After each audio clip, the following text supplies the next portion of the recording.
5 घरी मागावी लागते, म्हणून त्या मधुकरी मागायला अर्धा तास. रोजचा 2.5 तास वेळ जर फक्त पोटासाठी घालवला तर मग भजनाला माझ्याकडे वेळच किती राहिला. आणि तो 2.5 तासाचा वेळ जाऊ नये म्हणून भाकरीचा संचय आहे. म्हणलं पण मग अशा कडक भाकरी खायच्या कशा, दात तर राहिले नाही. म्हणजे मी त्या भाकरी काय करतो, त्यांनी बाहेर एक गाडगं होतं फुटकं ते दाखवलं, म्हणजे फुटलेल्या माठाचा खालचा भाग दाखवला. म्हणजे ते काठोकाठ पाण्यात भरतो, रात्रीच त्याच्यात 2 भाकरी टाकून ठेवतो आणि सकाळी उठल्यावरती फक्त बोटानं त्याला गोल फिरवतो आणि ते एका घोटात पिऊन टाकतो. म्हणजे मला जावंही लागत नाही आणि तेवढ्या भाकरीवरती मी दिवसभर माझ्या कृष्णाचं भजन करतो. वेळ माझा दवडला जाऊ नये म्हणून ही युक्ती आहे, म्हणून त्या भाकरी जमा केलेल्या आहेत. जमेल असं आपल्याला भजन करायला?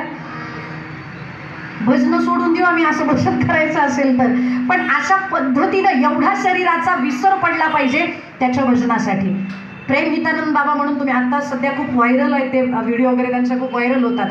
2 किडन्या फेल आहेत त्या बाबांच्या.